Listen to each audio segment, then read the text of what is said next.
talking about Queen of the Night. You also wanted to talk about Pirsig.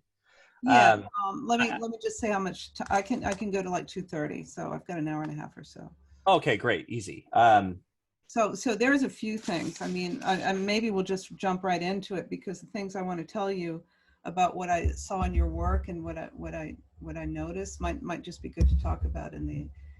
Yeah, I'm really up for anything. I mean, I want to have just a conversation with you because there's things I want to hear from you on. Okay. Also, I will every once in a while because I mean, you mentioned interest talking about Orthodoxy or my discovery of that. Yeah. Definitely. These are the kind of things where I will like, even though I will be talking to you and answer questions, I will every once in a while have to zoom out and kind of include, the random audience out there that doesn't necessarily know where I'm coming from, because I don't actually talk about these things too often, but I don't hide them either. They just don't come up in my content. Well, I'm not at all intimidated or ashamed to talk about them in any capacity. I'm excited to that's talk good, about them. because there's just so much interest in it lately. And a couple of weeks ago, or maybe a month ago, I had another. Now you are Orthodox, right? Absolutely, yeah. Okay, well, we'll talk about that, because I had another guy on about a month ago. Maybe you saw him, Jeremy, who was a recent convert. I did. I actually watched most of that video, I think. Oh, okay. So we're recording. All right. Yeah, I got to record it. Well, I mean, you could just, I don't know if you clip off the beginning where we're just gabbing like this, or and do official intro. Neil DeGraide, right? Yes. Okay. Yeah, you got it right. Neil DeGraide. I've been really like lately, especially since knowing that we were going to talk, really like going through your work, and you're so fascinating. You're so talented. Oh, thanks. You and Kate. Kate, yeah, my wife, Kate. Yeah, you guys Yeah. are so talented. So what I've noticed is so you guys are actors. Well, kind of. That's how we met. I Yeah. mean, the story of us meeting is pretty interesting for people who haven't heard it. Or at least I find it interesting. Um, I was in my early 20s and I was living in Providence, Rhode Island, and I was extremely poor because all I wanted to do was music. But there was really not a ton of opportunity for an original music artist in that part of the country. But I lived in a really poor part of the city. I didn't have a car. I was always borrowing rides from my friends or taking the bus. And one night I went to bum a ride from my friends, and they're like, dude, we're just tired of driving your butt around. Like, you don't give us gas money. I was just total waste in that capacity. But they're like, hey, but we're auditioning for this musical tonight. And you can come with us and we'll give you a ride and we'll drop you off after, as long as you audition with us. I'm like, why would I audition for a musical? I have zero desire. And then they start trying to hype me up on it, like this was going to sell me. They're like, you don't understand, there's this nationwide like search for the leading man right now, and they cannot find him. They found the leading lady, they found everybody, they can't find this leading man. And the story had to do with I think is 12th century philosopher theologian Abelard.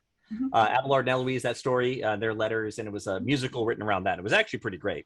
But I reluctantly agreed. And I had been in musicals before and I had auditioned for things like this, but this was an unusual audition because we drove to it, and it was in this old church in New England.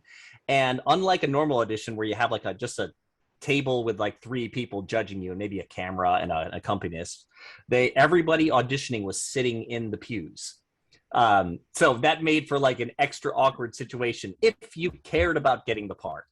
So I was in the fortunate position of I knew nothing about it and I had no desire to be in a musical. So I had zero jitters or any kind of nerves. And so I auditioned, and I spent most of the time I tried to crack my friends up in the audience. I was like trying to make them laugh, and I was kind of going over the top, singing operatically. And, that was it. They dropped me off. And the next day, I get a call, and they're like, congratulations, you got the lead in musical. It's called Rage of the Heart. And I was like, oh, that's cool, thanks, but I'm not going to do it. And so I talked to the producers, and they tried to talk me into it. And I was like, you don't understand, like I had no desire to audition. Like, what kind of money's in it? Like, I didn't know, because I didn't have money. And they're like, well, there should be a little money. And I was like, no thanks. Well, anyway, I got a call back later from the person who wrote the musical. And he was like, listen, I was there and they didn't really want you. But when I saw you, you went so perfectly with the girl we cast for the lead. And she's from LA. We found her in LA, and you're going to meet her and probably marry her. Okay, so And she was a professional actress then. yeah, so it was Kate. And And they already so saw you two together. yeah, this guy had like a special kind of insight in general. Like he wasn't one of those kind of like fruity people who just sees, random auras and things you Sure. can't, like he had a certain kind of prescience to him. And his story and his musical writing and his poetry was all like, it really had a certain type of insight that was fascinating to me. And I was like, all right, I could do this. And then I met Kate, and that's how we met. So we were on opposite coasts. She was on the West Coast. I was on the East Coast, and she was a little younger than I was. And as soon as we did our first rehearsal together and she started to sing, I was like, oh my gosh, I'm so out of my league here. This is a real talented singer, and I'm just some goofball, who just auditioned in Rhode Island. So, and she was already, I think at the time she was definitely a better songwriter than I was, and definitely a better lyricist. I spent zero time on lyrics back in the day, and I do that all the time now. So she kind of taught me a lot of things too in the process. But we started working on music immediately. So that's how we met. Wow, that's a great story.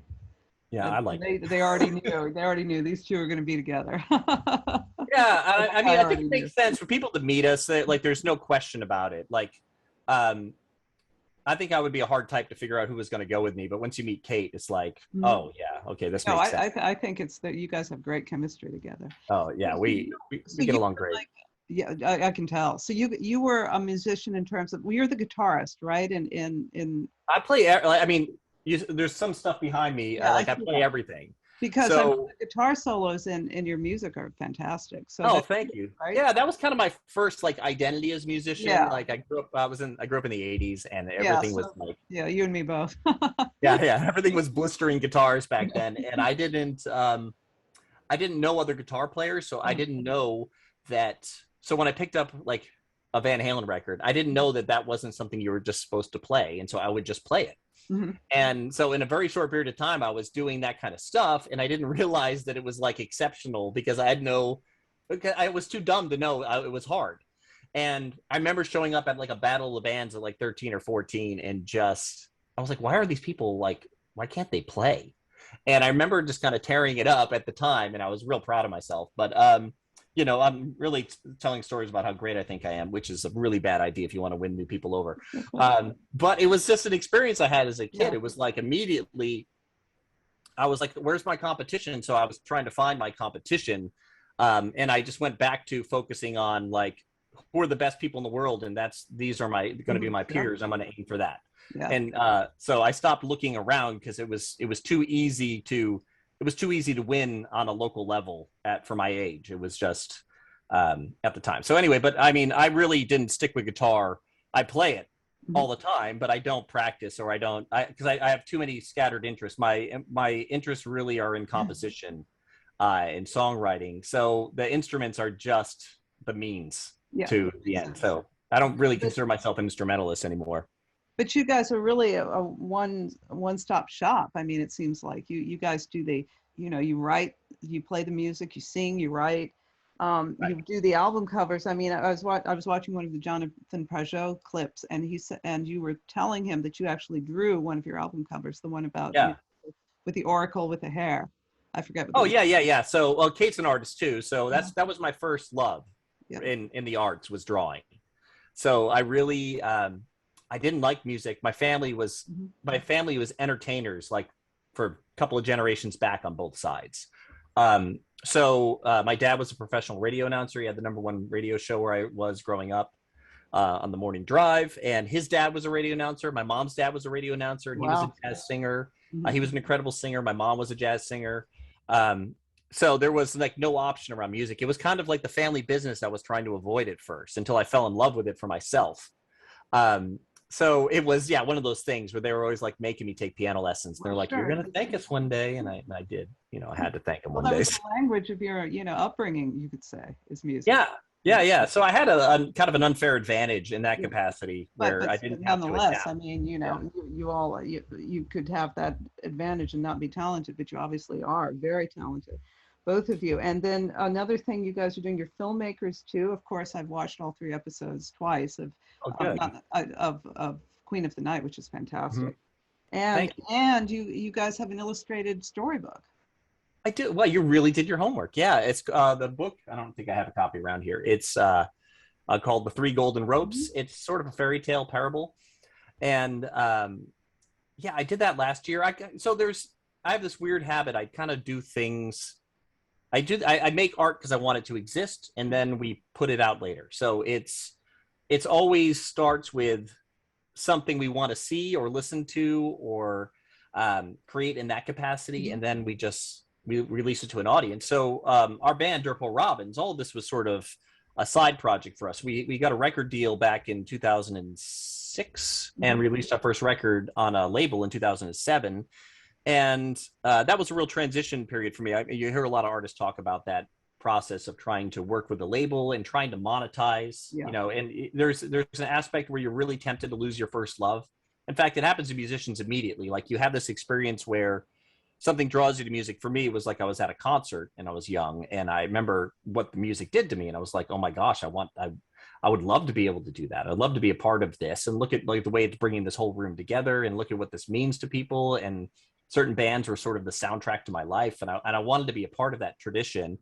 And but then like as soon as you show like the smallest sign of being good at it, like it's someone tries to turn it to your career or your identity. Yeah. Both Good things about were Yellow probably Brick Road, right? Yep. yeah. So I mean, by the time I was 13, 14, I was already getting hired to play on studio projects by adults. And so I really had to fight to not see it as like some sort of system you're trying to hack so you could have a career. Like that was the problem with the record deal, Sure. and like should stuff be on the radio? And it was like, I don't know if I'm drawn to popular music. I don't know if I like it. So we were always trying to at first do like pop and rock and things like that with in cursive writing, which is it's just like it was always a little, I think what we were aiming at was a little more sophisticated than the general audience. So as soon as I dropped out of that, I stopped thinking. I literally stopped thinking. I was like, what's inspiring us? And we just chased that down from then Yeah, on. so you use your intuition to take you into this world, this visionary world that, you've created a world. Yeah, yeah. Yeah, and And it's so palpable. I mean, it's like, I guess it's been described as steampunk to some degree, but there's certainly like a realm beyond that. I mean, there is all this meaning and symbolism in it. So I can really understand how you and Pajot would connect.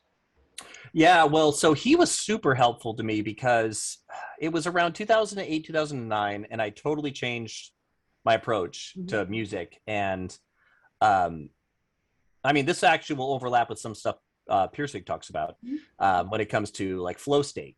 I Sure. guess Yeah. if you wanted to get into any of that during this conversation, but I figured out how to never get blocked again, and where I always had more ideas than I could act on. That's Um, amazing. and so it came to me sort of like in a moment where I realized that like my thing could be, because I loved Lord of the Rings and I loved fantasy. I actually love some sci-fi. Some sci-fi is kind of like it's kind of too scientific oriented. It's not really a fantasy anymore. Yeah. Or it's someone's political vision of the future. And I don't really love that sort of sci-fi, but I was always a huge fan of fairy tales, and that was always presented to me as a type of escapism. Hmm. But it was that year, I think, that it clicked that it actually wasn't escapism. It was people didn't like dragons because dragons looked cool necessarily in the end. Dragons were in stories because dragons were personifying a pattern that we all experience. Yeah. So that was it for me. I was like, I'm going to personify every pattern I see, and I'm going to write about it like it's alive, every object I interact with.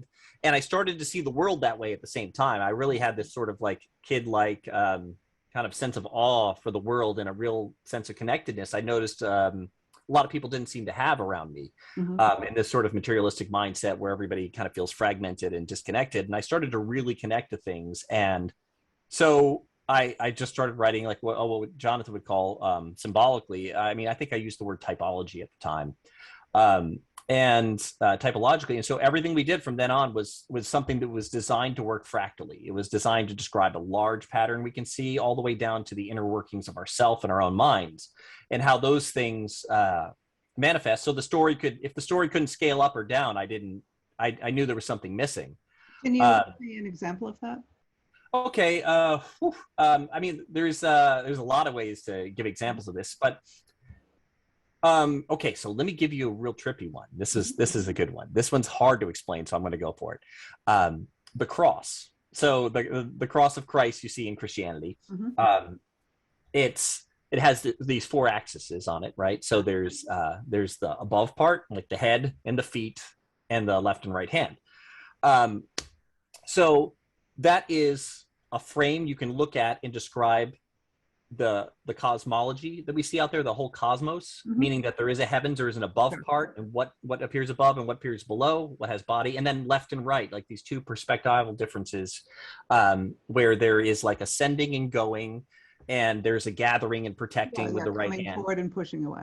Right. And so Ian McGilchrist, I read his book and it really clicked. Yeah, it's an amazing book, isn't it? Yeah, absolutely. I mean, a lot of it's, I got to be honest, I'm not an academic.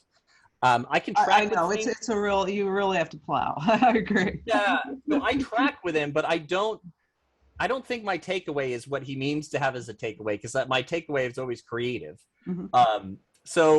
But there was an aspect of like, even the way our brain's laid out is laid out like the cross, meaning that there's this prefrontal cortex that deals with this more abstract patterns and principles, and our, the backside of our brain, the bottom, the feet of it deals with more of this embodied experience. And then we have the left and right side, which are those exact symbolic patterns of differences between right and left.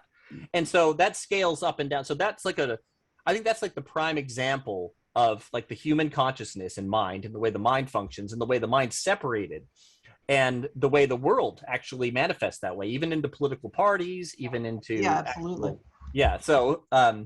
So how does this symbolism though, what are some examples in your work directly? Because that's what I that's what's interesting, is how have you taken this symbology, and what are some samples in your work directly? Okay.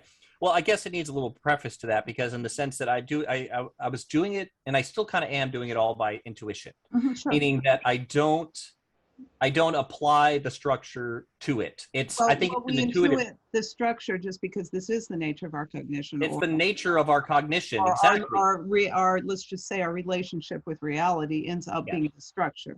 So yeah, exactly. So I think that I describe it as like, like you ever chip a tooth or you lose a tooth when you're a kid and you keep trying to get familiar with it with your space in your mouth, like your tongue's trying to map your mouth now and is trying to figure it out.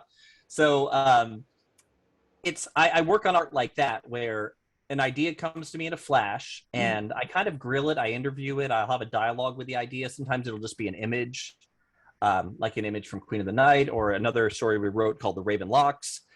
One image will come to me and I'll kind of interrogate that image or the character, like a fruitcake. I'll just ask the character questions and let it answer. And it gives me surprising answers sometimes too. So obviously it's all part of my inner workings. I don't understand how they work, but you can really get bogged down by trying to sort of like mechanically plot out a story and what you think is a good story arc and whatnot. When I felt like I had, in my intuition, I had the ability just to sort of wait for things to lock into place. And when they lock into place, sometimes, like, it's weird. It's not even an idea I should get emotional about, but I'll get like stirred up emotionally, or I'll get a lump in my throat and I'm like, I'm on to it. This is it.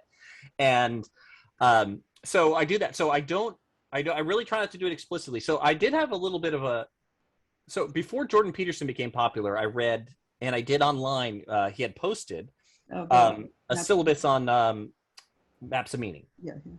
Right.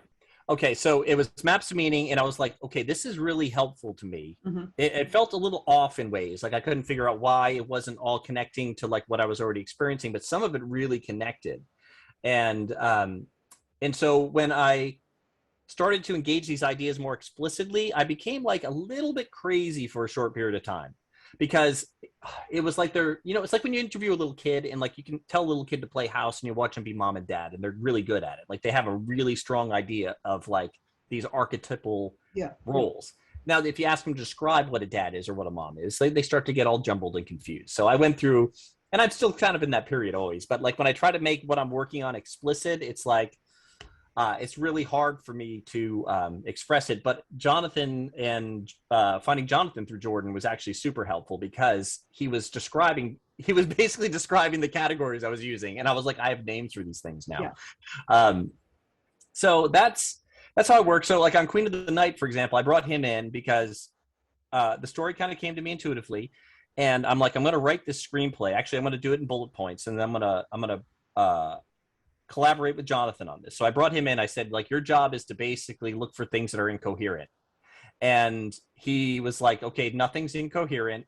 Let's add depth to the surfaces we have here, right? So we spent a lot of time talking about the commonalities between the liminal space of the ocean and outer space and the moon. When you say liminal space of the ocean, what do you mean exactly? Okay, this is a great question. So if I put up two screenshots right here, one would be let's just go back in time so it's a little easier to picture. Let's say it's like, I don't know, mid 50s, and we look at a deep sea diving setup, and we look at a deep sea diver, and they're wearing their suit with their air tank, and they have their submarine, they have their ship, and it has a self-contained atmosphere. And then we go and look at a spaceship, and we have a rocket, and we have a guy in a spacesuit, and you're going to notice a ton of commonalities between these two things. Is that they've left our known space or our commonly understood space, and now suddenly they've gone out into a place where they have to carry their spirit, their atmosphere with them artificially. Okay, so as you get towards the edge of liminal spaces, things, whether it's up or down, so like the bottom of the ocean being like the difference between the bottom of the ocean and outer space is obviously a density, issue and a gravity issue. Like those aspects change. That's how you know you're above and below. But at the same time, you find stars beneath the ocean. You find starfish. You find, bioluminescent creatures, and then you go into space and you see sort of the same thing. There's like a super commonality between it. And then also one of the commonalities, the connections we have obviously is the tides, the moon pulling the tides, which is an easy connection to make even as an ancient person would have been, observable. And the way the water reflects what's above. Like there is something about that inversion of the space above that the space below describes. And there's a communication between the two things. So we really started to work hard on how do we bring water into outer space and how do we bring space into the water to make these connections a little less incoherent. And no, we don't explain them. And I think these things are going to go over most people's heads, but we're, even to little brooches that people wear and little symbols all throughout the movie that are connecting the heavens and the earth and the ocean and the moon. Well, the last episode I saw, there was a lot of drinking. Oh yeah. And that drinking is sort of like it's infusing the characters with this kind of spirit. There's something magic in the alcohol. Yeah, exactly. And there's that great image, it's fantastic, where the blonde girl, the blonde flapper, she drinks the spirit, and it shoots out through her eyes and mouth. I mean that's fantastic. Yeah. Thank you. Are you doing there's certainly a direction I want to go, but I just want to ask you real quick. Are you also responsible for these special effects? Is this you, or Yeah, so I wrote and directed it, and so I'm working on it with a guy named Pete Mitchell. Pete Mitchell's been a friend of mine since middle school, and he went off after high school, and we did music together for a while, and he went and worked for Jim Henson. Oh, wow. So it's very convenient for me. Pete's always been a fantastic visual artist. We were always working on films in high school and stuff like that. And it's so funny to come back around now that our hair is turning gray and be making a movie. But it really was just like the movies I made in high school. Like these are all my friends in the movie. Yeah. And I was thinking that, I was wondering, they're very good, so they could be professional, but I had this intuition that this might be your cohort in that movie. Yeah, so a lot of my cohort, but everybody, like if you put people in the right place, and again, like I directed in a flow state, and we can talk more about flow state in a little while, but I had a flow state style, I did group flow state, and I didn't discuss this with anybody and tell them this was what I was doing, but the performances, we've shot the thing so darn fast. Like it's taking forever on the back end because it's all in front of a green screen. So none of this exists. And there's just two of us working on it really. Yeah, so a lot of editing and a lot of that kind of thing, right? Yeah. So the editing went fast, but all the visual effects take forever. And because there's a certain look we're going for is definitely expressionisve. Like I'm pulling from a lot. I would say Dr. Caligari, the Lumiere. Oh, for sure. Big influence. Yeah. It's really very, you've done a great job.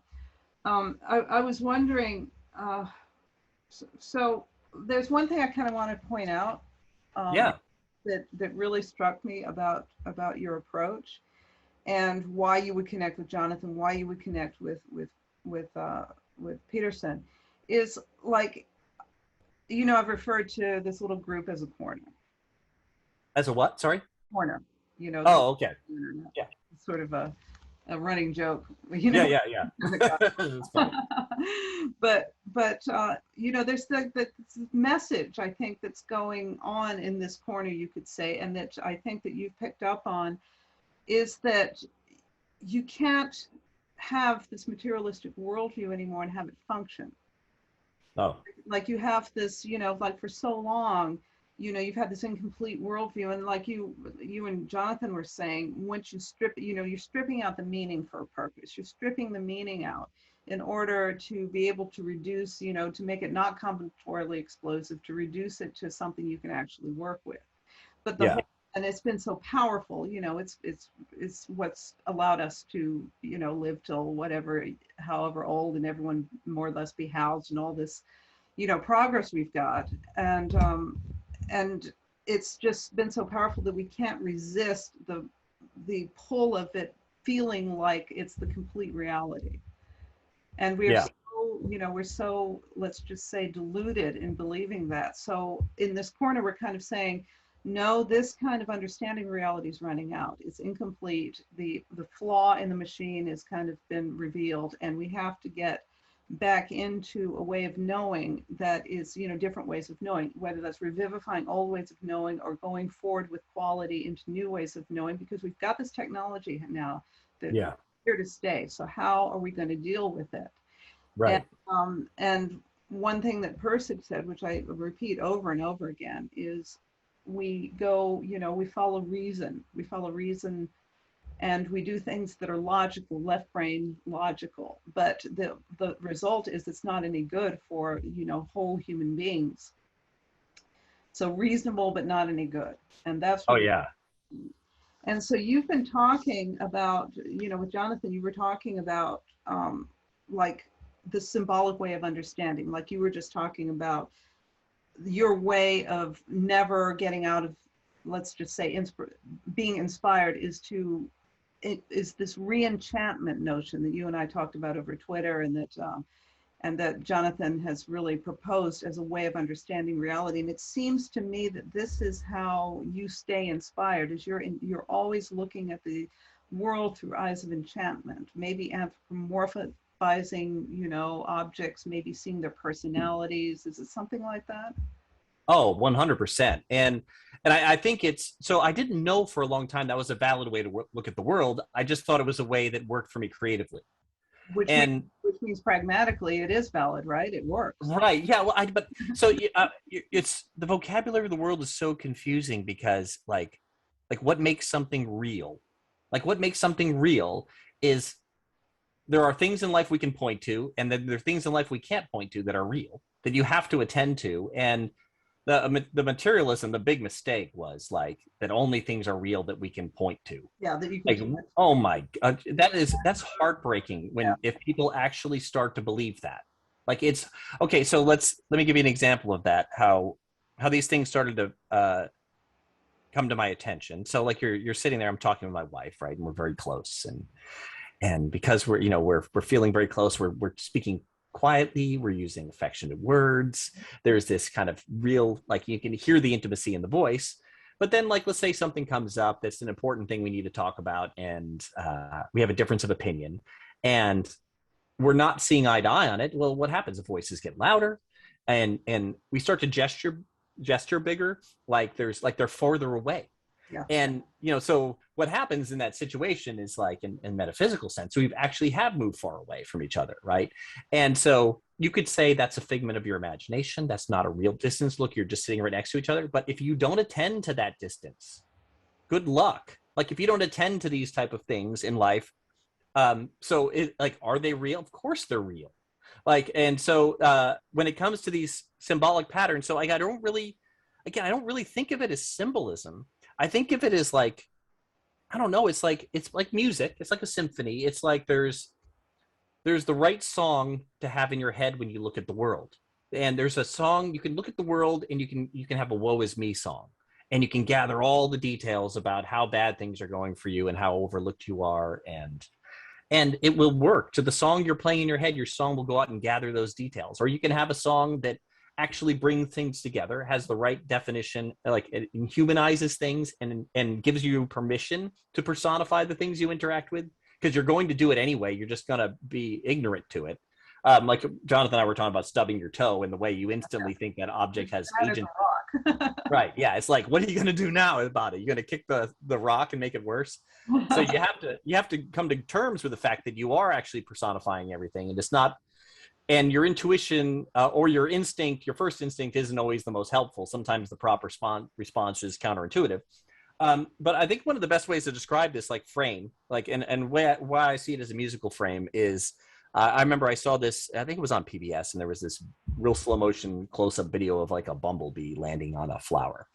And they show the video, and then they're trying to teach you about the impact music can have. And then, so they play like a Tchaikovsky ballet piece next, and they show the same video over, and you see it, and like the music all of a sudden shows you something differently. You see this like delicate motions of the bee and how elegant this is, and how like, oh, the wonder in the colors, and you start to gather these details, and then they play it back again with like horror music, and you can't help it. You can't help your perspective. You start to see like the weird little mandibles on the bee, and the stinger, and the pointy creepy toes, and the alien nature of it.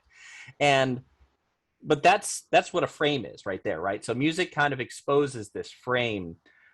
So you have to have you have to understand that music isn't just something you hear. It's something you're experiencing all the time, and that music is actually just presenting that to you when you hear music. So there is a way in which you gather the world, and people are out of ideas, and they have to look to gather other people's ideas, because they're not actually seeing themselves as a part of the world, connected to the world. They've believed this materialistic frame. They think these things are made up and they can be manipulated, that a story can be about anything and be interesting, or that you can control the world through stories, which is propaganda. So there's all of these ideas at work right out there. But at the same time, it's like, as an artist, I think everyone's like, there's so many brokenhearted people out there. I get message from them. They're suffering under this framework they have in their head. It's not innocent, and it's certainly not a scientifically objective framework. And in fact, I don't think science has any ability to comment on, a worldview, or what makes a good narrative, or what is the right state for a person to frame the world in. Like, science really doesn't do that. It can just kind of tell you what's there. And people have bought into this. This message has been, because of the vacant space left by the absence of religious narratives in our culture, or the skepticism people have to meta narratives in general. It's left us dumb, and where we're trying to incorporate this materialistic information in a way that's useful, and you're going to cannibalize yourself eventually. You're going to depersonify yourself, and you're not going to see yourself as a part of the world, and you're going to see yourself as a random consequence. And so part of what I think the best art has done for me is it breaks that structure down. It finds you with your broken heart. It breaks you worse, and then it starts putting you back together the right way. That makes sense. So because that's the tradition we're trying to be a part of. I think a lot of what we're talking about is when spirit becomes separated from its manifestation. Right. When it is like losing meaning is the same kind of thing. You could say separation of spirit from matter, and all you're left with is matter. And then you create meaning out of that, and you just fall. It really goes astray. We put ourselves in quite a predicament, though, because our language has bent to this thinking. Absolutely. Like, even the way we say the word matter, something matters. It's like, that's like the opposite. Like, that's not meaning. That's the opposite of meaning. So it's like there's so many words. And like, as someone who's a Orthodox Christian too, there's these categories and words that people use, and we go back and look at ancient writings and we reinterpret them with our new categories. Like a word like infinite would be a good example, I think. So the word infinite, we think of it as like a mathematical category, or like when your calculator hits E. And infinite, like it's a personal category, especially when you're speaking about God, or you're speaking about the fact that you might exist forever or eternity. It's this inexhaustible capacity to love. without losing anything, right? It's this, Right. it's something warm and deep, and it's like you hear the word infinite and people start thinking math and they think of mathematic symbol. Yeah, and then they try to, they can't wrap their mind around it because they're thinking in materialistic terms where things just go on and on and on and on. Right. It drives you crazy. It's like looking up at the skies and trying to make sense of it. But I think that there's something interesting in I wish I knew more about Orthodoxy. I'm trying to learn more, but I do know a little, I'm kind of looking at some of the, or like the Neoplatonist thinking and that kind of thing, which is, I think, quite influential. That's my understanding. Yeah, yeah. The original church fathers who Orthodoxy is based upon were very tied into Neoplatonism. And I think that this infinite in Neoplatonism really is something like you cannot, it is something like God is so ineffable. God is so, you can't, there's no chance that you're ever going to be able to perceive this, to deal with God with your perception. And that's why infinite means in the more symbol, maybe in the more Orthodox sense, maybe in the more Neoplatonic sense, maybe in the more symbolic sense. So there is an acceptance that you have to take on in that ineffability, and then you can only really start dealing with, the manifestation of God, the expression of God, the attributes of God. But in the scientific worldview, that's not acceptable.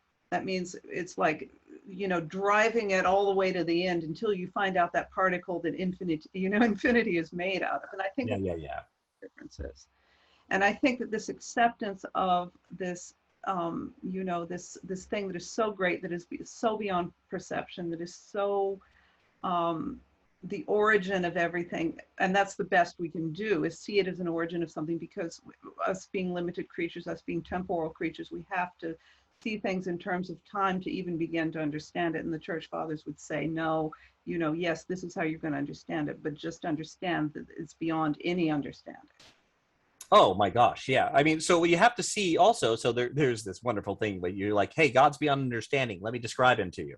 Yeah. Right. So this is the problem, right? Is like, oh, what do you do? What do you do with that problem? Because you're gonna be like, oh, we can't understand it. Let's go back to watching Netflix. Okay.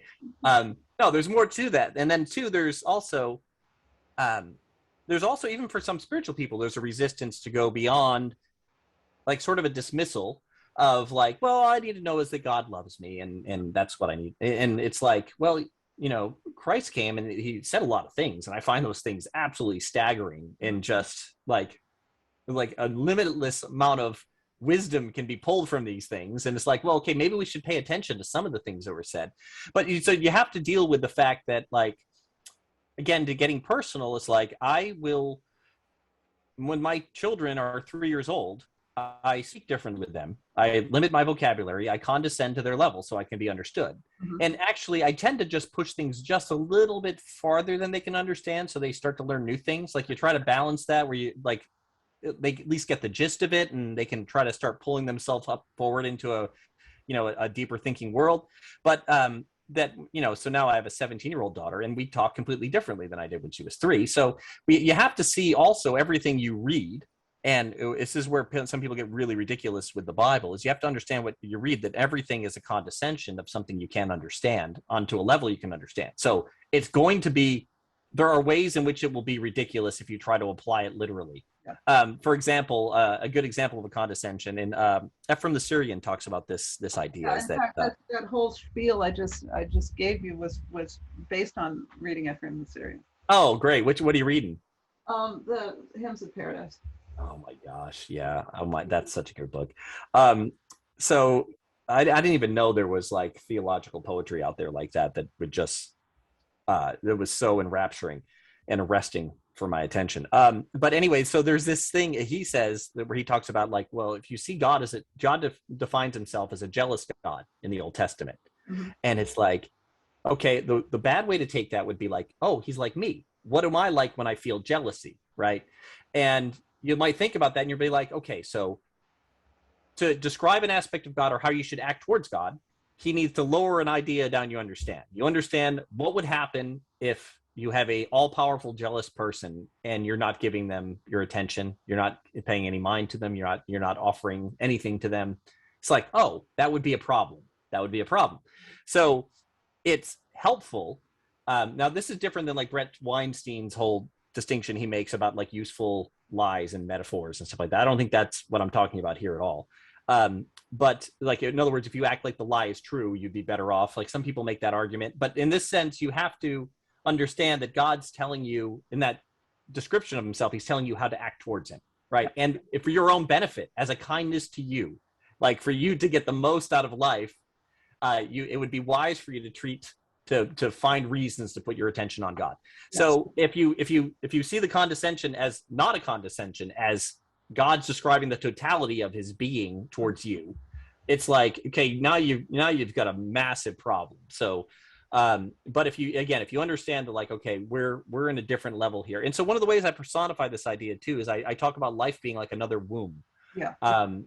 So like we're in a series of wombs in our lifetime, and there are aspects of reality that there are parts of us right now that we feel we have this desire for perfection. We have a desire for paradise. We have these things in us that don't really make sense and aren't helpful if we act on them too much right now. Like if we try to turn your life into 100% good and 100% leisure and 100% paradise and no more work and no more crying. If you try to turn your life into that now, you ruin your whole life. But there's an aspect of us where, just like when we were a baby, when we have legs and arms and lungs and things we don't need yet, right? But they're a part of us when we're being formed. And then once we're outside into the world, we didn't leave us. We're still in a womb, like, because there are aspects of our humanity that can be understood the same way we understand a child that isn't born yet that's practicing with its lungs. There's an aspect of this life where to personify what's ineffable is we have to understand that there are aspects of us that are pointing towards eternity and something bigger. And it's that pointing itself, I think, it's that orientation towards the good. Yeah. If we can never, even if we can, let's just say, never get there, even if we're never going to know, it's that orientation that is the critical thing in this understanding. Meaning, your actions, what you're doing is lining up in that good, and then you can perceive that good, not as an entity, let's just say, but you can perceive it intuitively. And if you're orienting towards that, then your life goes, let's just say, goes in a much better way. Yeah, no, absolutely. Like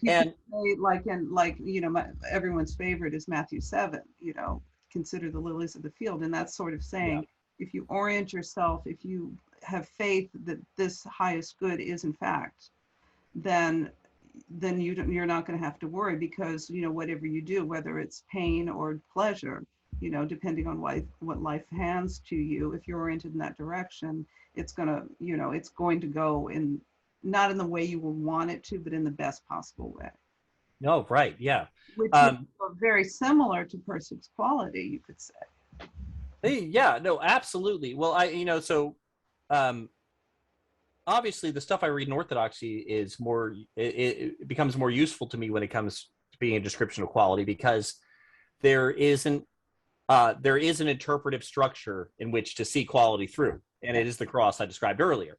Sure. So it becomes helpful. But then when I go back and I look at Pirsig, I see the language he's using, I can see that he's getting a glimpse of this for sure, and he's describing it in a way that's powerful from his perspective too. But quality, so it's so interesting when you're talking about these things too. Like, let's get back, if we go back around to symbolism. One of the first symbolic things I did for our band was, after I made our first record with a label, I made a record cover. I made the cover, and I had this idea just popped into my head. And I was working on a problem at the time about the world. And so part of the problem of the world was, like, I think that people are going to eventually run to cages. Like, this is where things are heading, in the sense that as we start to have less of an existential, like, crisis, in the sense of, like, it's not as hard to survive as it used to be and whatnot, that people are eventually going to move more towards pleasure, comfort, isolation, and even want to be controlled.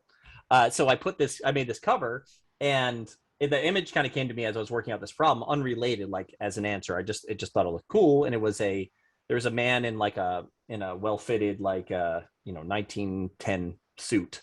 And he's, instead of a normal head, he's got a bird head. It's a robin's head, because we're Dirple Robins. And then he's holding in the cage a bird cage in his hand, and in the cage he has a man head with a bird body. And so there's a way where you have to like understand the world is condescending to you to teach you about the things you can't yet see in this developmental womb we're in. So like when I look at animals, like you can we always personify animals. It wasn't Walt Disney wasn't the first one to do this in his in his crazy tunes, but you look at a deer and you can think about a person who behaves like a deer or a bird or someone who's flighty, someone who's anxious, who runs at the first sign, or like a rabbit, like these little anxious little animals that, they have a way to act. No, I don't know if they feel like me when I'm those things, when I see it, but I will put that on them. I will see a bird and I will think it's being scared of me and it's flighty. So you will personify those things. So if you personify the what we see out there, whether it's the lilies, whether it's the birds, and we understand that there's a secret about a greater reality, a hidden reality in everything, then I can look like, oh, how do I capture this pattern in an image? So I will be asking myself that question, and then the image will come to me in an unrelated time, because it's like, oh yeah, okay, if I let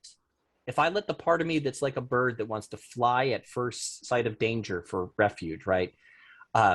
If I let that become my head, my head becomes anxiety, my real head will be in a cage. Like, so the idea is, this very sad thing about birds. Like I love having pet birds, but at the same time, I'm always like, oh, God granted you with a gift of flight, and now we've put you in a cage. I always feel a little bad about that. So we actually had a free roaming bird, which was a bad idea, but that's a story for another day. I'm gonna try to solve that problem. But but like in the cage, like is the man's head is the dream of the man is now trapped in the story, and he has this body that's gifted for flight that can't fly, it can't soar. So but that's how these things kind of leak in and leach in, and is that I have questions and I get answers in an unrelated sense. Like I always try to form this like people like you, you're so well spoken. I just love it. And Jonathan, like I really envy that, because things don't come to me in like a sentence at the end of the day. They come to me in an image. Where I want to be able to describe these things explicitly, but it's like I can do something way more powerful if I just make a song or something else to kind of work that problem out. Well, thanks for the compliment, but I feel like I really struggle with words. I find I have a hard time expressing what I'm trying to say, but I feel it so viscerally. So thank you. No, because I think you're a beautiful speaker. So. Oh, wow. Thanks. That's the first time I've ever said it. So I'd really like to know what you think of Pirsig, what your interest in that is. I want to go into the Orthodoxy a little bit too. I have my own idea of how Pirsig and Orthodoxy line up. But for sure. I'm interested in, and of course I'm working on that. I mean, that's one of those things that maybe will never be a conclusion, and maybe it shouldn't be. But right. I'd be interested in knowing what, did you read Zen and the Art of Motorcycle Maintenance earlier? Yeah. No, I've read that. Yeah, I'd never read Lila, but I've read. Okay, well, let's talk about that, because I think that there's, let's just say Zen and the Art of Motorcycle Maintenance is more about, like Lila becomes much more of a codified theory. And No, I've been following some of your becomes much more about how are you going to, use this in the world, but it's being formulated in Zen and the Art of Motorcycle Maintenance, and this is shifting the lens, which we've been talking about, from a materialist subject-object way of seeing things. Here are the objects in the world, and all you need to do is figure out what they are, and your parents will tell you, and society will tell you, and that's absolute because this is what they are. And then there's this other lens, which is it's the value lens, that everything is made of value. Yes, right. So so there's so Pirsig, let me go back to my first time I ever heard about it. It was a guidance counselor in high school. So I was a terrible, terrible student. I did very well on tests, but I was just I know your type. I was bored out of my mind. It was really hard for me. Like, I don't like to talk about my early childhood because it's not fair to my parents, because they're very different people now. But my dad my dad struggled with drugs and alcohol, and my mom was like one of those, if we want to use the psychological codified words, it's like she was a codependent. Yeah. And I kind of hated being home when I was a kid. Like it was like no relief to be home. And then I would get shipped off to school, and like I was not like, it was not for me. Yeah. I understood what they were talking about like immediately. There was no barrier where like I was ever struggling to understand things. And so I was remarkably bored and working on my own projects in my head. And I was a nuisance. I think I was a likable nuisance to most of the teachers. I was always trying to entertain myself because there was nowhere for me. Like I couldn't go anywhere, and I couldn't. There were very few places where I found any sort of relief, and I really wanted to be happy. Like I didn't like that was a priority to me then. Not as much now, but I was always talking to my guidance counselor, and he was a good dude. He would talk about Pirsig, Mm-hmm. and he would talk about this. He would talk about the Zen of, sorry, my gosh, the Tao motorcycle thing. I can't even say this title. That's amazing. Like I've just hit a total roadblock with it. So we're gonna just go on. It's printed on the screen, and I'm gonna keep moving. So, but he was really interested in using that to help me understand. Part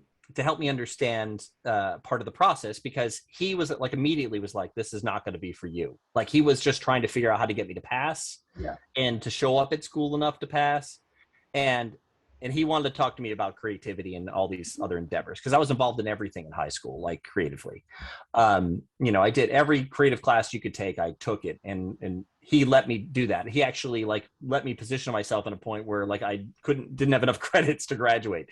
But he didn't. I think he was wise enough to understand that like there was not going to be an academic path forward for me, and that I already kind of knew what I wanted to do. So he would talk about these things all the time, and I think that was like the first time I ever heard about like flow state. Like, so the reason Pirsig stuck with me is because he chose the best words to describe the problem, like stuckness. Yeah. Right. Like what a great, like, it's the perfect word for like what people deal with. And they'll say writer's block or whatever. That's not like, no, it's because it can happen to anybody in non-creative endeavors too. Like when it comes to solving a relationship problem, or the panic that sets in when people don't have an answer. And he talked about, I love this phrase, is gumption traps. Yeah, well, right. I was just to say that is just the part of the book that is so useful, and it sounds like you glommed onto that. So I read it before I needed it. Mm-hmm. Right. So I read it, and like I kind of forgot about it and didn't pick it up till years later. But so I read it in high school, and a lot of it went over. I got kind of stuck up on the story, like the dad with the kid on the motorcycle, and I was like more like kind of relating from that point of view, as opposed to like some of the concepts. When people read it, that's definitely how they go into it. Yeah, but so anyway, like it wasn't until I started to solve those two problems that I realized their value, and like that they may even had played a role in the background. Because we could talk about stuckness, right? Okay, so how do you describe that to people on your channel? Like if you were going to talk about, obstacles to the flow state. Because really, when I think of stuckness, and I think of how he meant it, I think of the fact that you ran out of an idea. Yeah, ran out of. Well, I mean, ultimately, it would be running out. Not being able to connect to the next dynamic thing. Not being able to connect to dynamic quality. Ultimately, is what he means. But so, a lot of people that follow me, we have a Discord channel, and we've had a Patreon. And when I talk to people, other artists want to know, like, hey, where do you come up with your ideas? And how does this work? And what do you do when you're stuck? And it's like, I don't get stuck. They're like, what do you mean you don't get stuck? I'm like, because I don't call it that, one. So there's a thing, like, here's a parallel example. So there's, people get stage fright. I had that like only once or twice when I was a little kid. At like a piano recital, when you're not ready for this, and you're having to play a song you didn't want to play, and you don't know if you know it, and you're not used to playing an audience, and you just kind of freak out. And you're done, and you don't even know what happened, and then you listen to a recording of it back, and you played it like 17 times too fast, and you weren't there in the moment. Yeah. I instantly was like, you trying to carry out a concept rather than going with it. Yeah. So, but I learned that when I started to have those feelings, that meant that I was about to do something cool or important, or there was an opportunity. right? So I flipped the script on it. So I do this on almost everything. Like stress isn't stress for me. I don't take stress as it doesn't impact me negatively because I don't really feel stress. I feel like, oh, cool. Like this is a challenge. This is I have all positive framing for these things when they come up. So you're talking about participating in life. I mean, you're talking about I'm sure you've listened to Vervaeke. Yeah. You know, participatory knowing. You're engaging as in life as it presents itself to you, as if it's alive, really, as if it's an active agent that you are in relationship with. I think that's fantastic. Yeah, and so I went over the top with it eventually. Like I was like, because as soon as I realized like I could do something impressive to an audience, I was like, I'd be waiting to get on. I'd be like, wait till they get a load of me. Like I'd be all cocky like a lion getting ready to go out and have dinner, in a gladiatorial arena or something. So I kind of took it over the top where I had the opposite of stage fright, but it works the same way with stuckness. You can do this same thing. So part of if you want to have a lot of ideas, you have to collect and categorize the world to the right framework. One. So you have to see the world in a way that's useful artistically and meaningfully, and then grab it and save things, right? So there's this that's one thing I do. You're talking exactly about the relationship between dynamic and static quality. Yeah, of course. It's the quality first. There it is. Now I picked that. That's my static thing. Yes, quality exactly. That yes. No. Yeah. So, but there's a way to collect the world in, so good storytellers do this. There's a way to collect the world in a way that captures the interests of other people, and the interests of other people is not arbitrary. You're playing this game with what's implicit and what you're making explicit, and you're setting up the implication in their head before you surprise or satisfy that. It's like a joke. A joke is, a joke is a subversion of someone's expectations, or you say something that's so obvious it's surprising that you never thought of it before. And so there's all these wonderful parts of that. So I collect and categorize the world in a personified way. And I don't think it's make-believe. I think it's a better, useful, faster way for me to be wise in seeing how things should properly come together, as opposed to just breaking them down to their mechanical causality. Yeah. So what stuckness looks like for me is it's different. So if I have to work for someone else on a deadline, it's a very different proposition than when I'm doing my own work. Because can I ask you real quick, because I'm interested. Are you, and this may be a bit, a question I shouldn't answer, but I'm interested because you're an artist. Are you primarily working as an artist, or do you also work for other? That's all I do is art. So, but I mean, are you working for other people as well, or? No, I did a project. So so it depends if I need money or not, or if I want to make money, I'll just check my email. And so my emails, I have 40,000 unread emails. So I just did some scoring work last month. So if you want to go out and make some money, then you do some music work for other people. Yeah. But I mean, so I'm at a point now where, so when we talk about stuckness, let's just say it's a newer, someone who's branching out into working for other people, they have to think about it differently than what I'm going to talk about. Because what'll happen often right away is someone will come along and they'll be like, I need music. Oh, I know a musician, this guy. Mm-hmm. Now, the music they need has nothing to do with the music I make, but they hire me and I say yes because I need the money. Yeah. And they hire me because I'm the best musician they know, maybe, or the only musician they know. And so you end up in this horrible cycle where this person who doesn't really know what they want is coming to you to do something you don't do. And the real answer in the end, the best thing for them is something that has nothing to do with the type of your style. It's like they come to they come to Tim Burton when they needed Martin Scorsese, and they wonder why it feels like Dr. Seuss. So, it's like, why does this not fit? So that'll happen to people, and so I have ways I deal with that, but I don't have that problem anymore, because eventually you get to a point of notoriety where people come to you for your thing, and it gets really easy. Because it's like all you have to do is do what you always do. You don't have to even think about it. They came to you because they know what you do and they know what they want, and you're the right thing for it. And everything gets really easy. But so when I'm working on anything, I have a slow cooking mentality, meaning that an idea will come to me. I'll sit down, I'll start working on it, and I stop well before I run out of ideas, because you've heard that expression, good is the enemy of great. Mm-hmm. Sometimes you can just come up with your first idea and it's good.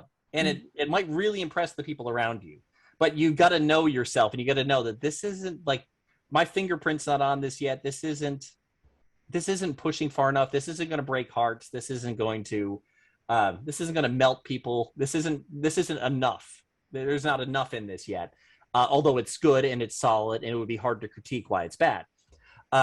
So I have this slow cooking mentality where I'll do things to a point, and then I'll leave it open-ended, like a question I take with me in my life. So now I have a new frame that I'm going to add to my frame. So in the last episode, I had a song called Enchante. And I wanted the song to be about disenchantment. And I knew this was the song was needed for the scene. I knew it was going to be probably one of our most popular songs on the record, and I hadn't written it yet. Because like you get this trust for yourself eventually over time, because I know what I'm going to do now is I'm going to take this question of disenchantment in the world. I'm going to think of the context of my story. And now things, as I go through life, they're going to start flooding in. I'm going to start capturing those things like a hunter, even unintentionally. The other side of that, where I take things slowly, is that I will record stuff if it's very complex and I don't want to forget it. But the best idea is I don't forget. Yeah. So there's this time canonization that happens where the things I was working on that really didn't resonate with me in the end, that I was just fascinated with for a moment, those disappear, and the ones that stay are the ones I keep and I use, so I can get more consistent work. So the solution for stuckness is, I think, as much as there can be a solution. I really again, I don't really hit blocks anymore. It's because before I'd ever get to the point where I'd panic, I've already stopped, and I've taken the project back into the world with me with a question, with a quest to find the answers. Yeah. And they just manifest. They always do. Things start to and I represent this in the movie, is that the idea shines to a person, the thing that they're going to be attracted to, but it's also a thing that can go wrong. But the thing that they're going to be attracted to shines, and these things they'll shine forth. And so, but it's a combination of this seeing a live, active world that I'm a part of. I was made to be here. Like I see it as, as much as someone's like, oh, prove that you were, made with a purpose and whatnot. It's like, well, okay, everything has a purpose. It's impossible to create. It's impossible for anyone to bring anything into being that doesn't have a purpose. It's a test you can try. You make something for no purpose. You can't. It has, whether the purpose is obvious to someone else or not, the object is, there was always a quest before anything. Yeah, because only value creates objects. That's correct. Yeah, that's right. That's a great way of putting it. That's why I love that framework for that idea. Yeah. So I take it out in the world. And so, because when you're in the world, you don't realize that, like, okay, so there's a thing that happens in like fairy tales, for example. Like when you see a fairy tale character, they have a tendency to grab your attention immediately. And some people don't like that. It feels phony. It's too much right away. It arrests your attention, and people don't like having their attention arrested. Some certain types of people really don't. But it's arresting because someone's it's like almost drunk, in the sense that it's fermented. Like this larger, slower pattern that happens over a large period of time was really smashed into a small space so you could see it. That's what happens in symbolism. But the opposite happens too. For example, like good classic examples of the there and back again type tales are like The Hobbit, where you leave a location, you have a framework for that location, you go out into the world, and then you collect, and then you come back with a different framework and you reinterpret your world. So Wizard of Oz is a real classic example of that. Even the catch line of the story is built around there's no place like home, because she hates home in the beginning. She can't wait to leave. The world has all this opportunity. She goes out in the world and she learns why home was important, and she returns with the framework. Well, that's a very slow, longer version of how your consciousness works. Absolutely. Yeah. Right. So, like when Pirsig is talking about this, the word quality is a hard word for someone who hasn't read or see how he uses it in context. But that indescribable moment of recognition, that precognition. Yeah. So like if I go into a restaurant and I've never been to this restaurant, or I didn't know it was a restaurant, say someone blindfolded me and dropped me off in a restaurant, I would figure out very quickly it was a restaurant. Why? Because I'm like, oh, I'm here. And you go out and you start to gather the details. I see that person's acting like a waiter. These people are acting like customers. And then you might go for extra information. You start to get a caliber. Would this be an expensive or cheaper restaurant? No. And it's like, oh, wait, there's certain types of geometric art I recognize in here. Like, oh, this is an Art Deco themed restaurant, right? So you actually journey out, you come back, and then now you're in a different space than you were originally, right? Yeah, totally. That makes sense. Yeah. So there's this aspect of life where really how life normally manifests is we see things and then we discern patterns and then we bring the pattern back in as a thing again. Like, so one of the things I realized is that like, what is music talking about? Because it's the opposite. It's the opposite thing that happens. All these patterns are what's explicit, and the thing that it's pointing to is implicit. So it's like it's literally it's day and night. So like normal cognition is like daytime, and musical cognition is like seeing things from the top down. Right? You see all the patterns, and what's in darkness below is like nighttime. You see all these lights, and then what's in darkness below, reveals itself. So I think that's important too when it comes to like becoming inspired, because when people see there's a point in time where you have to really consciously work on art and getting better and learning the techniques. Sure. Right, but you have to get to the point where you don't do that, or you'll never do it. Like, or you'll just be academically trying to dot your I's and cross your T's to make good music, or you'll be trying to reverse engineer other hits and things like that, but you'll never know. Yeah. So we've just got a few more minutes. What I really want to touch on before we wind up is your experience with Orthodoxy. How you now I read somewhere, and I can't remember where I read it, that you've been a Christian throughout. Is that am I? Yeah, I mean, well, so I'm really pretty new to Orthodoxy, but I would definitely not call it a conversion. Would you were you inspired by the Peugeots? Or John? Oh yeah, one of the links in the chain for sure. Yeah. But what was that first thing that took you in that direction? I mean, how did this happen? Tell me. Okay, well, let me try to synthesize this quickly and walk you back through my journey. Okay. We were kids. My dad was, becoming more and more famous, and my mom was a fantastic singer. And I think their marriage was kind of falling apart a little bit, and they felt like maybe church could help. And so they were Catholic. They were both raised Catholic, and we started. When I was very little, I don't think we went to church, but I remember like when my mom was having a hard day once, and so she wanted to go pray at the church down the road from us, and none of it made sense. Like I didn't know why there was a dead guy on the wall, and I didn't I'm being irreverent, but I'm just explaining how I thought of it at the time. Things, of course. Yeah, and I was like, is that God's car parked outside? There was like one car outside the church, and I think it was the priest's car, and I was like, I didn't know that like God wasn't hanging out in the building. I didn't know this. I had no framework for it at all. And so by the time I think I was like 5, in its sense to try to give some kind of normalcy to life, they started making us go to church. And so I went to a Catholic church, and I really did not like it. Although I did have a really weird breakthrough one of the first times I went. This is a really weird one, because I think that I had a massive personality shift at this one point. And so this is a really weird story. I never told it, I don't think.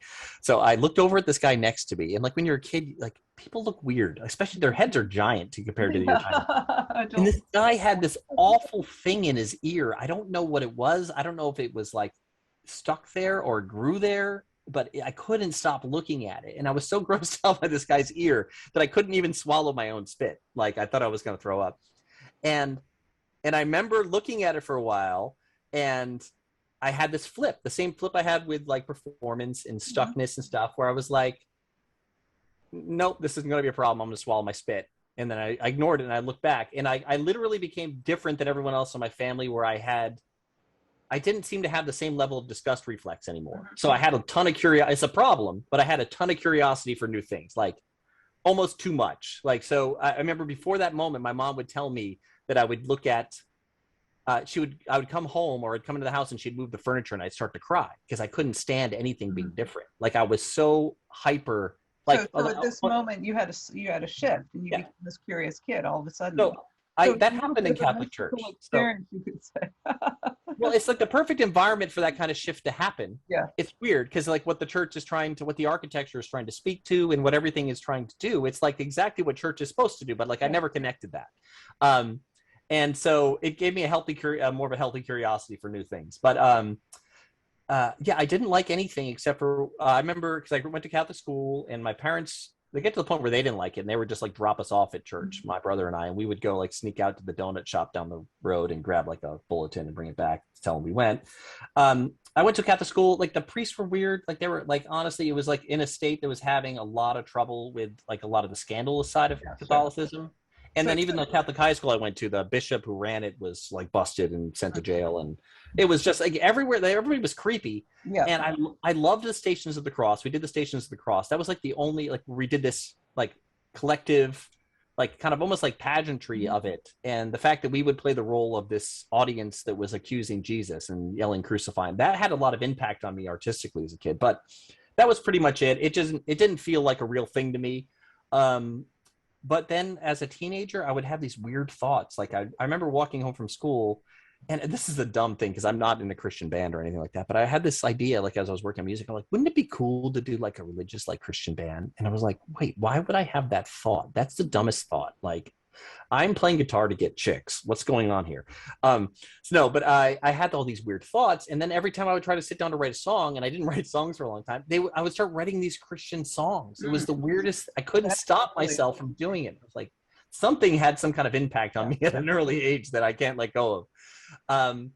But I had an uncle who was, he ran like a non-denominational Pentecostal church. And then, so I started going there, and it felt more alive to me, although everybody was like, there was problems with that whole Pentecostal scene in the sense that I felt like my diagnosis wasn't, because my parents started sending me to counseling when they started trying to get help.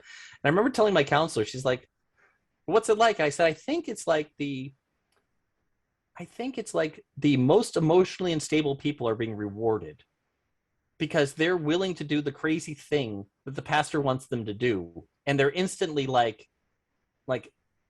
given like a very high place as like this exemplar of the faith. And I think they're emotionally unstable people. I think there's a massive psychological problem going on here.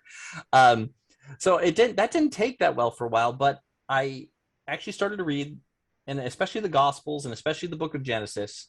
There was something about it where I was making connections that people weren't talking about at church, where it was just like, it was too much for me. Like I would have to put it down because it was like, it was like too big and too amazing. And it's like, how are other people not seeing this? How are people not picking this up and seeing this? So I was in Protestantism for a while, and, so it's funny. So like on your journey, like you'll enter into different circles, and there's a part of you that wants to be humiliated by the fact that you were kind of duped into these circles along the way. But I don't really see it that way, because I wasn't aiming at these particular places. I started aiming for what I was seeing in the Gospels. I felt like I was really aiming, like I wanted to get to this, and I was going to figure out what people were doing. Right. So when you say this, you mean Orthodoxy. You mean finally Orthodoxy emerged as the thing that you've been searching for all along. I hate to put words in your mouth, but that's what it sounds like. Yeah. So Orthodoxy was like, it's like a label. So it doesn't suit what the part of the story I'm telling, though, to call it Orthodoxy, even though like I'm Orthodox, because it wasn't like I was aiming for like an institution or a group. Yeah. Right. Well, it just happens to exist in a group. Right. Well, let's just say that the type of Christianity that most represents this primal pattern orientation. Yeah. No, that's right. Yeah. Well, because like there's always a fascination. So if you read the book of Acts, you're like, why doesn't my church look like the book of Acts? Mm-hmm. Right? You're like, what's going on here? Like, where are all these miracles and stuff going on? Right? And so there was always this tension. And then you start to look around, you're like, there's a massive scandal in all of this, because you're looking around, you're like, there's like 20 to 30,000 denominations. It's like, what's going on? Well, and then you realize like your church is a little bit in competition with the guy next door. Yeah. And they don't really see themselves as one, even though they try to ecumenically describe themselves as one. So there's the intuition.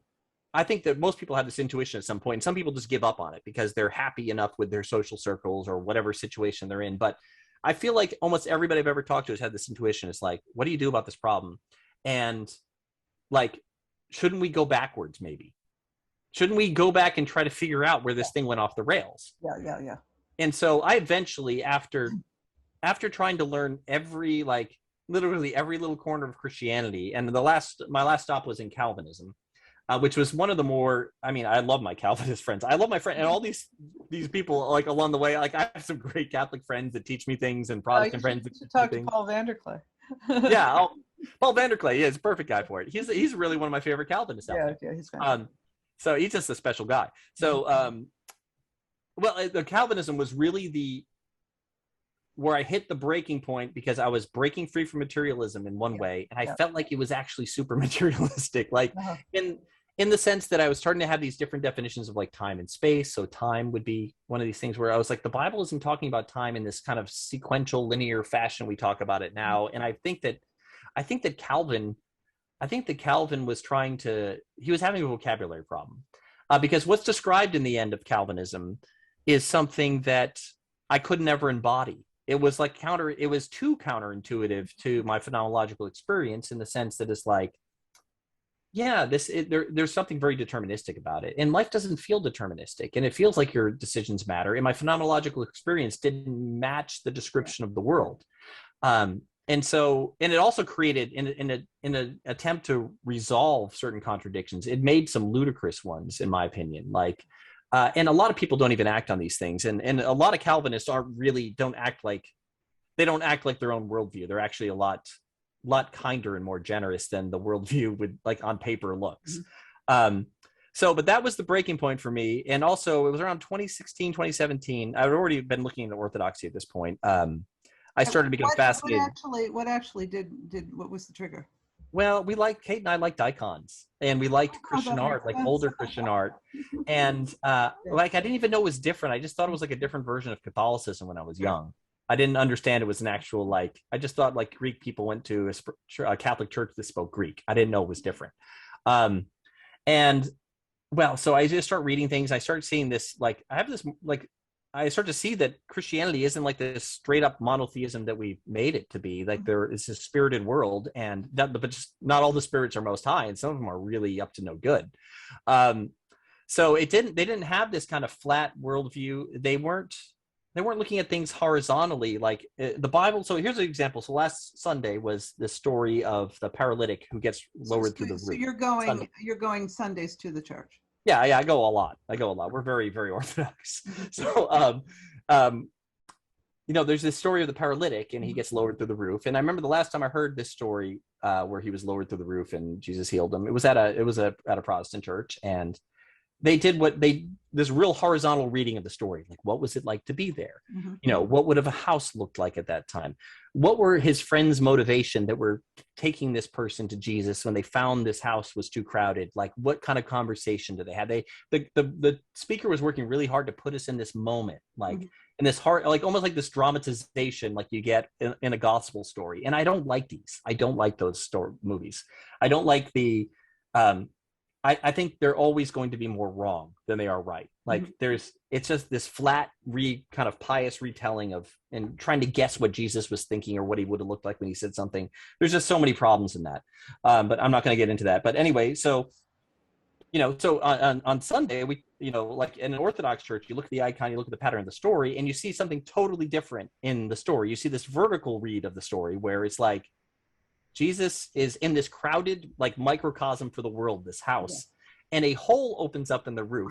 Right, yeah. And light comes in, and then what comes down from heaven? A guy on a paralytic guy in a bed. You're like, what's going on here? And then, but the Orthodox will connect that to like this other story where there's a paralytic who the Pharisees bring to Jesus, and they're like, hey, is it the sins of his father, or the sins of his parents, or his own sins that made him paralyzed? And Jesus is like, no, so God would be glorified. And so there's this weird connection you start to see in Orthodoxy, the way things connect vertically and across scripture, that it's like so much more profound, because now you realize that there's a secret being shown to you, that like God is even glorified in the disabilities of the world. It's like that he's winning everything, and everything is there exposing something beautiful in this lifetime if you have the right interpretive structure for it. So, but you see these parallels in the story, and you start to get, and the Orthodox Church is entirely set up that way, where every other church I was going to beforehand was like, even the Catholic Church when I was a kid, they were trying to flatten out the tradition at the time. I think there might be a restoration of some older traditions that's going on right now, but it was to make everything relatable. And like when you exactly, so you didn't have to, the modern world is so exhausting though. And And relational like, means more of a subject-object way of looking at things, more of a materialistic way of looking at yes. And things. so, And on that level. well, it's like the kingdom of God was here, and it was like they have to go out into the world, and they're like, how do we get these people to come in? I know, we'll decorate the bridge like their stuff. And then it's like, oh, well, they keep stopping at the gate. Well, we'll make the gate look like their stuff, and we'll play their music at the gate. Yeah. And then all the way to the city on the inside is informed by the outside entirely, almost, almost entirely, to where that's not what the church was. The church was heaven. How worship happens in heaven is the prototype. And so you're like trying to connect, you're trying to connect with heaven. It's like you're trying to connect the heaven and earth, basically. You're either right. the schism of heaven and earth, or there's the connection of heaven and earth. And it seems like a lot of Orthodoxy is united around this dualism. Is that right? correct? Yeah, yeah. And well, not even like a dual. I mean, it's like it's non-dual in the sense that, again, like in the end, like, yeah, even the things that, again, like God wins every argument, in the sense that, like, you can look at a tragic story or a comedic story that ends happily, and you could see that we learn an important lesson about love in both of them. It's like there's one example that we see that love is absent and what happens, and the other one that love is there. It's like there's good in everything. And the Orthodox say that all good is God's good, so that we can access things like Pirsig, as long as if we find defilement, we don't take that with us, but we can learn from everything. So it's got a much more sober view at the same time as it has this much more mythological cosmic view. So there's there was something, because I was in Christian music, I would try to help my friends out at churches or like work on Christian projects, and the music was always so disappointing, because it was like this like 5-year-old copy of what they thought people liked, and it ended up being like a diet soda. It was like that's a good one. it was it was like, sure, it didn't make you fat, but it had a horrible aftertaste. And then you start seeing billboards around the country of Christian radio stations advertising "safe for little ears." It was like one of the popular things. I started appearing in the 2000s like this, like, oh, that's the appeal of Christianity, that it's safe for little ears. Like, God bless you, it's the least safe thing for anyone. Some of those Orthodox images aren't too safe for little eyes.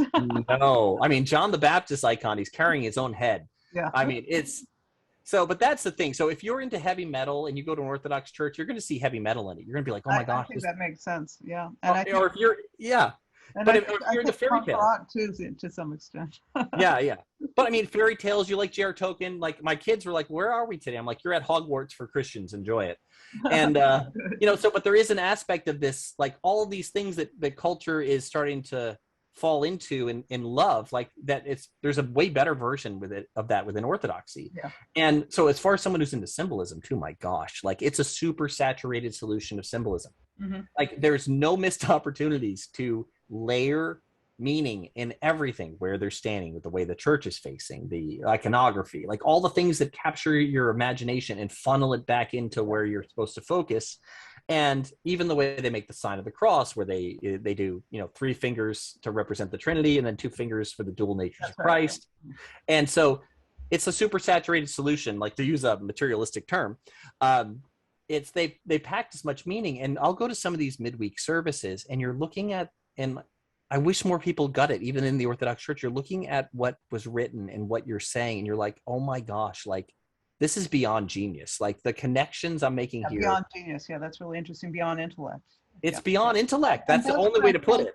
That's what I think. That's how I would, I was going to say real quick, Pirsig is sort of a metaphysics of everything. It's metaphysics of the beginning of the universe, everything. I understand that Orthodoxy is too, but the way it's expressed is not in the intellectual realm, not in the, inorganic realm. It's expressed in the world of man. The icon of Christianity, of Orthodox Christianity, is man, God is man. So I think that truth is a person. I think that there's a lot of crossover. Like if you're looking at the functionality of metaphysics of quality, it is expressed in the highest level in the world of man. Orthodoxy will do that. So there's a lot of relationships, and we could, maybe go into that in another session. But Neil, it's been really great talking to you. You're such an interesting person, Oh, thanks. No, I've really loved your channel. Again, I love the way you put your thoughts together, and and it's you. fun. Like as like you consider yourself not an expert on the subjects you're covering. Oh Sometimes it's no. you're ahead of me on some of them, so it's like really it's fun to learn it like with you in the Well, channel. I like we the just go on, you know, learning new stuff and seeing it in different ways, reading it again. Like if I went back through all my Zen and the Art of Motorcycle Maintenance commentaries, I'd probably redo all of them. You know, I probably should take them off and redo them. And when I finish with Lila, which I'm doing very slowly, you know, um, I'm probably going to think the same. But let's do this again sometime, and I'll be watching your work all the more, and now that I understand it better. And oh, I cool. really appreciate you, you know, connecting with me. Yeah, no, absolutely. I wanted to connect for a long time. I'm doing so. I have Jonathan Peugeot on my channel right now doing a breakdown of a song. But if you're ever interested in coming on the channel and talking through a song with me, and bringing specifically Pirsig's Okay. understanding of quality to it, that would be, I think, very interesting I think that for me. let's do that next time. Okay, that sounds awesome. Until then, I appreciate it, Neil, and thank you so much. All right, thank you. Bye.